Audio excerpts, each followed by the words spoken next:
Hello traders, good evening. இன்றைக்கி நம்மளோட market பயங்கரமான நெகட்டிவிட்டியோட காலையில் ஆரம்பித்தது. மத்தியானத்துக்கு மேலே வந்த ஒரு ரூமரின் காரணமாக ஒட்டுமொத்த நெகட்டிவிட்டியுமே வந்து பார்த்திங்கன்னா வேனிஷ் ஆச்சு. அண்ட் இன்றைக்கி நம்மளோட மார்க்கெட் நெகட்டிவாக ஓப்பன் ஆனதுக்கு முக்கியமான காரணம் ரெண்டு விஷயங்கள் இருக்குது. ஒன்று, க்ரூட் ஆயிலோட விலை மறுபடியும் $97 மேலே போனது. ரெண்டாவது, ஐடி கம்பெனியோட ஷேர் ப்ரைஸஸ் எல்லாம் விழுந்தது.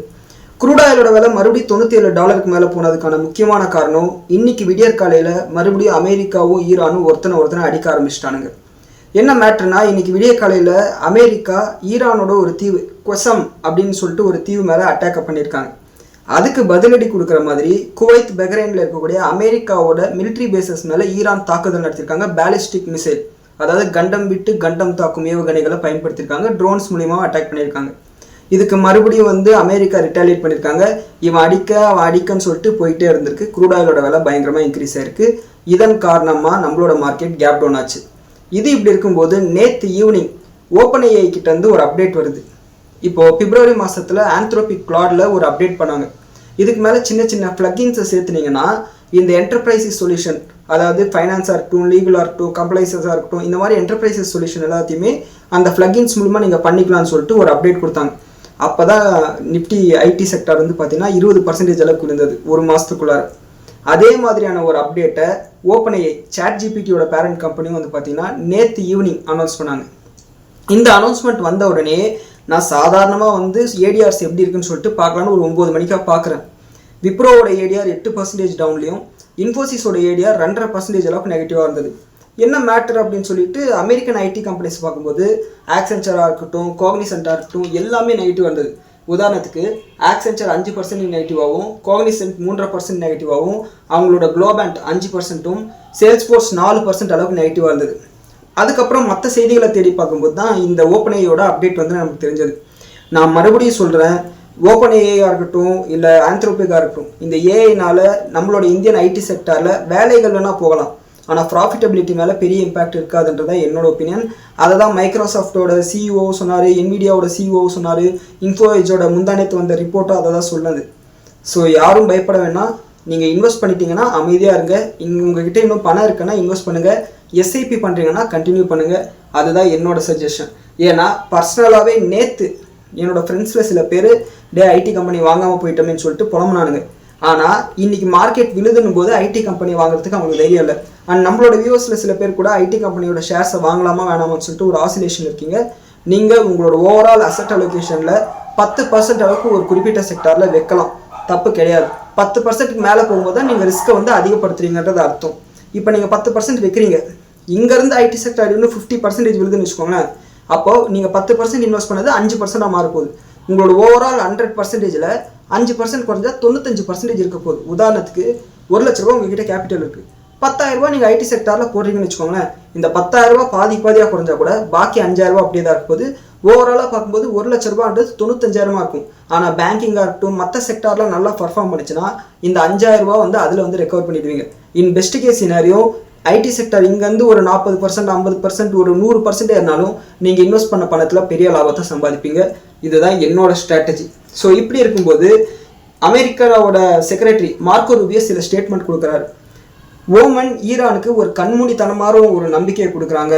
அவங்க 2 பேரும் சேர்ந்து ஸ்டேட் ஆஃப் ஹார்மஸை கண்ட்ரோல் பண்ணிடலாம்னு சொல்லிட்டு நம்பிட்டு இருக்காங்க. ஆனால் அப்படியெல்லாம் நடக்க போகிறது கிடையாது. ஈரானோட டீல் இப்போ நடக்கலாம், நாளைக்கு நடக்கலாம், அடுத்த வாரம் நடக்கலாம், எப்போ வேணாலும் நடக்கலாம். ஆனால் அந்த மாதிரி டீல் நடந்துச்சுன்னா அது அமெரிக்காவுக்கு சாதகமாக தான் இருக்கும்னு சொல்லிட்டு சொல்லியிருக்காரு. சும்மா கொஞ்சம் தெனாவட்டாக தான் பேசியிருக்காரு இந்த ஆள்.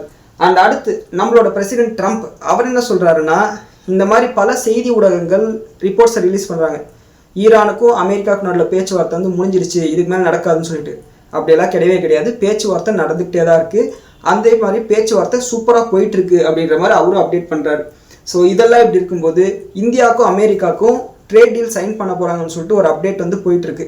ஜூன் முதல் வாரத்தில் சைன் ஆகிடும்னு சொல்லிட்டு பேச்சுவார்த்தை நடந்துட்டு இருந்தது.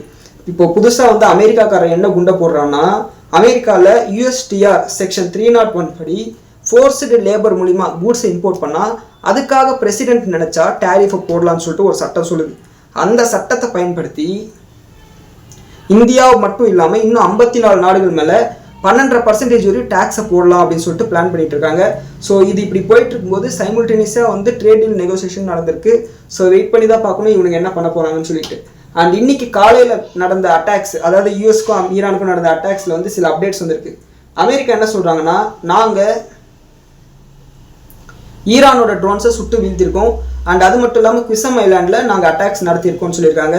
அண்ட் அது மட்டும் இல்லாமல் அவங்களோட கல்ஃப் கண்ட்ரிஸ் மேலே மிகப்பெரிய அளவுக்கு பேலிஸ்டிக் மிசைல்ஸை ஈரான் வந்து லான்ச் பண்ணியிருக்காங்கன்னு சொல்லியிருக்காங்க. அண்ட் அமெரிக்காவோட இந்த தாக்குதல் முழுக்க முழுக்க தற்காப்புக்காக தான் சொல்லியிருக்காங்க. அண்ட் இந்த மிசைல்ஸ் எல்லாமே குவிசம் ஐலாண்ட்லேருந்து தான் தாக்கப்பட்டது, ஏவப்பட்டது அப்படின்னு சொல்லியிருக்காங்க. இது அமெரிக்கா சொல்லக்கூடியது. அண்ட் ஈரான் என்ன சொல்கிறாங்கன்னா, நாங்கள் அமெரிக்காவோட பல்வேறு மிலிட்ரி சைட்ஸ் மேலே அட்டாக் பண்ணியிருக்கோம்னு சொல்கிறாங்க. அண்ட் அது மட்டும் இல்லாமல் நாங்கள் பதிலுக்கு பதில் அடிப்போம்னு சொல்லியிருக்காங்க. நீங்கள் 1 மடங்கு எங்களை அடிச்சிங்கன்னா உங்களை 1.5 மடங்கு நாங்கள் அடிப்போம். உதாரணத்துக்கு நீங்கள் 10 மிசைல் லான்ச் பண்ணிங்கன்னா நாங்கள் 15 மிசைல் உங்கள் மேலே லான்ச் பண்ணுவோம்னு சொல்லிட்டு ஈரான் சொல்லியிருக்காங்க. இது மேற்கொண்டு டென்ஷன்ஸை அதிகப்படுத்தியிருக்கு. அண்ட் நம்மளோட மார்க்கெட் அனாலிசிஸ்க்கு வந்தோம்னா, இன்னைக்கு காலையில் நம்மளோட கிஃப்ட் நிஃப்டி கிட்டத்தட்ட ஒரு 200 பாயிண்ட் அளவுக்கு 150லேருந்து 200 பாயிண்ட் அளவுக்கு கேப் டவுன் சொல்லிட்டு காமிச்சது. இருந்தாலும் கூட நம்மளோட நிஃப்டி 67 பாயிண்ட் அளவுக்கு கேப் டவுனில் ப்ரீ மார்க்கெட்டில் செட்டில் ஆச்சு. அப்பாடா அப்படின்ற மாதிரி நமக்கு இருந்தது. ஆனால் மார்க்கெட் ஓப்பன் ஆகணுன்னே சல்லுன்னு விழுது. அதாவது மார்க்கெட் ப்ரீ மார்க்கெட் முடிஞ்சிட்டு ஓப்பன் ஆகும்போது 23,415 செட்டில் ஆச்சு ப்ரீ மார்க்கெட்டில். அங்கேருந்து பார்த்தீங்கன்னா கண்டினியூஸான ஒரு செல் ஆஃப் கிட்டத்தட்ட 23,100 கிட்ட போயிடுச்சு. 23,145ன்றது ஒரு S2 சப்போர்ட் 2ன்னு சொல்லிட்டு நம்ம பேசியிருந்தோம். 23,263 வரைச்சு 23,145 அந்த சப்போர்ட் வரையும் வந்து பார்த்தீங்கன்னா நிஃப்டி வந்து போச்சு. ஆனால் மத்தியானத்துக்கு மேலே ஒரு ரூமர் வந்தது. என்னன்னா, இந்திய அரசாங்கம் ஃபாரின் இன்வெஸ்டர்ஸுக்கு சில டேக்ஸ் பெனிஃபிட் கொடுக்கலாம்னு சொல்லிட்டு ஆலோசிச்சுட்டு இருக்காங்க. அதாவது எல்டிசிஜியோ இல்லை இந்தியன் கவர்மெண்ட் பாண்ட்ஸில் முதலீடு பண்ணும்போது டேக்ஸ் எக்ஸம்ஷன்ஸோ இந்த மாதிரி கொடுக்கலான்னு ஆலோசனையில் இருக்காங்கன்னு சொல்லிட்டு ஒரு அப்டேட் வருது. இந்த அப்டேட் வந்த உடனே பேங்க் நிஃப்டியில் பயங்கரமான ஒரு ரேலி. ஏன்னா பேங்க் நிஃப்டி ஒரு பாயிண்ட் ஆஃப் டைமில் 53,000 உடைக்க போயிடுச்சு. அங்கேருந்து பார்த்தீங்கன்னா 54,200 வந்து முடிஞ்சிருக்கு. கிட்டத்தட்ட 1,200 பாயிண்ட் அளவுக்கு பாசிட்டிவ் முடிஞ்சிருக்கு. ஸோ இதனால் நிறைய பேர் வந்து லாபம் சம்பாதிச்சிருப்பீங்க. அப்படி லாபம் சம்பாதிச்சிருந்தீங்கன்னா கீழே கமெண்ட்டில் சொல்லுங்கள். அண்ட் ஈவன் நம்மளோட நிஃப்டிலையும் கூட இன்ட்ராடே லோலேருந்து பார்த்தீங்கன்னா கிட்டத்தட்ட 250 பாயிண்ட் அளவுக்கு ரிகவரி பார்க்க முடிஞ்சது. இது எல்லாத்துக்குமே காரணம் அந்த ரூமர் தான். அந்த ரூமர் உண்மையாகிறதுக்கும் நிறைய வாய்ப்புகள் இருக்குது. அதையும் நம்ம வந்து எலிமினேட் பண்ண முடியாது, அதுக்கான பாசிபிலிட்டிஸும். அண்ட் இன்னைக்கு காலையில் நிறைய செய்தி ஊடகங்களில் ஒரு செய்தி வந்து போயிட்டு இருந்தது. ஈவன் நம்மளோட தமிழ் நியூஸ் சேனல்ஸில் கூட நிறைய செய்திகள் போயிட்டு இருந்தது. நான் இன்ஸ்டாகிராமில் கூட பார்த்தேன். என்னன்னா, நம்மளோட RBI கிட்டத்தட்ட 1 லட்சம் கோடி ரூபாய் மதிப்புள்ள தங்கத்தை வந்து வித்திருக்காங்க. இந்திய ரூபாவை டிஃபெண்ட் பண்ணுறதுக்காக. இந்திய ரூபா வந்து டிப்ரிஷியேட் இருக்கு இல்லையா, அதை டிஃபெண்ட் பண்ணுறதுக்காக கிட்டத்தட்ட 1 லட்சம் கோடி ரூபாய் மதிப்புள்ள தங்கத்தை வித்திருக்காங்கன்னு சொல்லிட்டு அப்டேட் வந்தது. அண்ட் மத்தியானம் ஒரு 11 மணிக்கு மேலே வந்து பார்த்தீங்கன்னா RBI வந்து அதை மறுத்துட்டாங்க. அப்படியெல்லாம் கிடையாதுங்க, நாங்கள் விற்க கிடையாது. இன்னமும் கூட எங்ககிட்ட 880 டன் அளவுக்கு ஃபிசிக்கல் கோல்டு எங்ககிட்ட இருப்பு இருக்குன்னு சொல்லியிருக்காங்க. ஸோ இந்த விஷயத்த RBI வந்து மறுத்திருக்காங்க. அண்ட் இன்னைக்கு நம்மளோட ஓவரால் மார்க்கெட் அனாலிசிஸ் பார்த்தோம்னா, அட்வான்ஸ் டிக்ளைன் ரேஷியோவில் மொத்தம் 3,300 கம்பெனியில் 1,379 கம்பெனி பாசிட்டிவாகவும் 1,915 கம்பெனிஸ் வந்து நெகட்டிவாக முடிஞ்சிருக்கு. அண்ட் செக்டார் வைஸ் பார்த்தோம்னா ஆட்டோ செக்டார் ஃப்ளாட்டாகவும், பேங்க் நிஃப்டி 0.88% ஒரு ஸ்டேஜில் 1% அளவுக்கு பாசிட்டிவ் போயிருந்தது. எண்ட் ஆஃப் டேல 0.8% பாசிட்டிவ் முடிஞ்சிருக்கு. FMCG 1% நெகட்டிவாகவும், ஐடி செக்டார் 5.5% நெகட்டிவாக முடிஞ்சிருக்கு. அண்ட் இப்பயும் சொல்கிறேன், ஐடி செக்டாரில் இந்த ஃபால் வந்து டெம்பரவரி தான். ஒரு வாரத்துக்குள்ளார இது வந்து ரிகவர் ஆகிறதுக்கு நிறைய சான்சஸ் இருக்குது. And pharma and health care 0.5% அளவுக்கு பாசிட்டிவாக முடிஞ்சிருக்கு. அண்ட் FII டேட்டா எடுத்துக்கிட்டோம்னா, FIIs 5,616 கோடி ரூபாய்க்கு செல் பண்ணியிருக்காங்க. அண்ட் DIIs 5,740 கோடி ரூபாய்க்கு பை பண்ணியிருக்காங்க. அண்ட் கோல்டு ப்ரைஸஸ் இப்போ நம்ம பேசிகிட்டு இருக்கும்போது $4,450 இன்டர்நேஷ்னல் மார்க்கெட்டில் ட்ரேட் ஆகிட்டு இருக்கு. அண்ட் நம்மளோட இந்தியன் மார்க்கெட்டில் 24 கேரட் கோல்டு 15,859 ரூபாயும், 22 கேரட் கோல்டு 14,537 ரூபாயில் ட்ரேட் ஆகிட்டு இருக்கு. அண்ட் சில்வருக்கு புதுசாக சில தட்டுப்பாடுகளும் நம்மளோட இந்திய அரசாங்கம் வந்து சொல்லியிருக்காங்க. இதுக்கு மேலே நீங்கள் சில்வர் இம்போர்ட் பண்ணோம்னா அரசாங்கத்திட்ட முன்கூட்டியே நீங்கள் அப்ரூவல் வாங்கணும் அப்படின்னு சொல்லியிருக்காங்க. இது வந்து சில்வர் பிஸ்னஸ் பண்ணுறவங்களுக்கு ஒரு நெகட்டிவான விஷயம். ஈவன் இன்டர்நேஷனல் மார்க்கெட்லேயும் இன்றைக்கி சில்வர் ப்ரைஸஸில் ஒரு டவுன் வந்து பார்க்க முடிஞ்சது. காரணம் இந்த US டென்ஷன் தான். அண்ட் சில்வர் ப்ரைஸஸ் நம்மளோட இந்தியாவில் ஒரு கிலோ 2,64,000 ட்ரேட் ஆகிட்டு இருக்கு. அண்ட் க்ரூட் ஆயில் இப்போயும் கூட $97 ட்ரேட் ஆகிட்டு இருக்கு. நம்மளோட USD/INR இன்னைக்கு ஒரு பாயிண்ட் ஆஃப் டைமில் 95.85 ரூபாய் போயிடுச்சு ஒரு டாலரோட விலை. அண்ட் மத்தியானம் இந்த ரூமர் வந்ததுக்கப்புறம் லைட்டாக வந்து நம்மளோட ரூபா வந்து அப்ரிஷியேட் ஆச்சு. 95 ரூபாய் 69 பைசாவுக்கு வந்து பார்த்தீங்கன்னா எண்ட் ஆஃப் த டேல வந்து செட்டில் ஆகி முடிஞ்சிருக்கு. அண்ட் இன்னைக்கு மத்தியானம் நம்மளோட கேபினெட் மினிஸ்ட்ரியோட மீட்டிங் நடந்தது. அண்ட் அந்த மீட்டிங்கில் என்ன சொல்லியிருக்காங்கன்னா, டெல்லியில் பொல்யூஷன் வந்து அதிகமாகிட்டே இருக்குது. அது நம்ம எல்லாருக்குமே தெரிஞ்ச விஷயம் தான். அதனால் BS4 பஸ்ஸஸ் ட்ரக்ஸ் எல்லாத்தையும் ரீப்ளேஸ் பண்ணணும், அதுக்கு பதிலாக BS6 அதே மாதிரி EV வெஹிக்கிள்ஸ் வந்து கொண்டு வரணும்னு சொல்லியிருக்காங்க. இது வந்து அசோக் லேலண்ட், டாடா மோட்டார், எய்ச்சர் மோட்டார்ஸ், அப்புறம் M&M இவங்களுக்கெல்லாம் வந்து பாசிட்டிவான விஷயமா பார்க்கப்படுது. ஒருவேளை ஒரே டைம் கவர்மெண்ட் பஸ்ஸஸ் எல்லாம் பெரிய ஆர்டர் கிடைச்சதுன்னா இவங்களுக்கு வரத்துக்கு வாய்ப்பு இருக்கு. அந்த மாதிரி ஆர்டர் கிடைக்கிற செய்திகள் வந்துச்சுன்னா இந்த கம்பெனியோட ஷேர் பிரைசஸ் வந்து பாசிட்டிவ் ரியாக்ட் பண்ணும். ஆனால் இன்னைக்கு ஆட்டோ செக்டார் ஃபிளாட்டாக தான் ட்ரேட் ஆகி முடிஞ்சிருக்கு. அண்ட் இதே கேபினெட் மீட்டிங்கில் ஏவியேஷன் செக்டாருக்கு வந்து ஒரு பாசிட்டிவான அப்டேட்டும் வந்திருக்கு. என்னென்னா ஏர் டிராஃபிக் ஃபியூல் இருக்குது பார்த்தீங்களா, அந்த ஃபியூலுக்கு அப்பர் ப்ரைஸ் லிமிட் வந்து செட் பண்ணியிருக்காங்க. அதாவது டொமஸ்டிக்கலாக யூஸ் பண்ணக்கூடிய ஃப்ளைட்டுக்கு வந்து பார்த்தீங்கன்னா இதுக்கு மேலே ஏர் டிராஃபிக் ஃபியூல் 75 ரூபாய்க்கு மேலே விற்கக்கூடாதுன்னு சொல்லியிருக்காங்க. அண்ட் அது மட்டும் இல்லாமல் இந்த ப்ரைஸ் ஸ்டெபிலைசேஷனுக்காக 10,000 கோடி ரூபாய் அளவுக்கு நம்மளோட கவர்மெண்ட் நிதியை ஒதுக்கி இருக்கிறதா சொல்லியிருக்காங்க. இது ஏவியேஷன் கம்பெனிஸ்க்கு பாசிட்டிவான விஷயமா பார்க்கப்படுது. ஸ்பைஸ் ஜெட், இண்டிகோ ஃப்ளைட் எல்லாம் இருக்குது பார்த்தீங்களா, அவங்களுக்கு வந்து இது பாசிட்டிவான விஷயமா பார்க்கப்படுது. அண்ட் மணப்புரமோட ஷேர் பிரைஸ் வந்து பார்த்தீங்கன்னா இன்னைக்கு ஒரு பாயிண்ட் ஆஃப் டைமில் 3% மேலே விழுந்திருந்தது காலையில். ஆனால் மத்தியானத்துக்கு மேலே அவங்களோட மேனேஜ்மெண்ட் கைடன்ஸ் வந்து கொடுத்துருந்தாங்க. ஆக்சுவலாக இந்த கைடன்ஸ் வந்து சூப்பராக இருக்குது. அதாவது இவங்க என்ன சொல்கிறாங்கன்னா அடுத்த ஒரு வருஷத்துக்குள்ளார 50% அளவுக்கு க்ரோத் இருக்கிறதுக்கு வாய்ப்பு இருக்குன்னு சொல்லியிருக்காங்க. அண்ட் இது வந்து பார்த்தீங்கன்னா ஸ்ட்ரீட் எக்ஸ்பெக்டேஷனோட அதிகம்னு சொல்லியிருக்காங்க. அண்ட் இதன் காரணம் வந்து பார்த்தீங்கன்னா அந்த எல்லா ராசஸையும் வந்து மணப்புரமோட ஷேர்ஸ் வந்து ரீகெயின் பண்ணிடுச்சு. அண்ட் டெக் மகேந்திரா வந்து பார்த்தீங்கன்னா ஸ்டாக்ஜென் அப்படின்ற ஒரு கம்பெனியோட பார்ட்னர்ஷிப் வந்து அனௌன்ஸ் பண்ணியிருக்காங்க. அண்ட் இதன் மூலிமா ஏஜென்டிக் AI கிளவுட் பிஸ்னஸில் அவங்க களமிறங்க போகிறதா சொல்லியிருக்காங்க. இது டெக் மகேந்திராவுக்கு ஒரு பாசிட்டிவ் விஷயம் லாங் டேர்மில். அண்ட் இன்னைக்கு க்ரூட் ஆயிலோட ப்ரைஸஸ் ஏறினதுனால ஆயில் இந்தியா, ONGC மாதிரியான கம்பெனிக்கு அது வந்து பாசிட்டிவ் விஷயமா பார்க்கப்படுது. அண்ட் OMCs ஆயில் மார்க்கெட்டிங் கம்பெனிஸில் IOCL, BPCL, HPCLக்கு வந்து இது நெகட்டிவான விஷயமா பார்க்கப்படுது. அண்ட் இன்ஃபோசிஸ் அவங்களோட அக்ரிமெண்ட்டை DNB பேங்கோட எக்ஸ்டெண்ட் பண்ணியிருக்காங்க. அண்ட் இதன் மூலிமா வந்து இதுக்கு மேலே ஃபினான்ஷியல் கிரைம் ஆப்ரேஷன்ஸை வந்து பண்ண போகிறதா சொல்லியிருக்காங்க. ஸோ இது வந்து இன்ஃபோசிஸ்க்கு வந்து பாசிட்டிவான விஷயம். அண்ட் கன்கார்ட் பயோடெக்கோட ஷேர்ஸ் இன்னைக்கு 8% அளவுக்கு இன்க்ரீஸ் ஆனது. அதுக்கான காரணம் இவங்களோட ஆட்டோ இம்யூன் ட்ரக்குக்கு USFDA அப்ரூவல் கிடைச்சிருக்கு.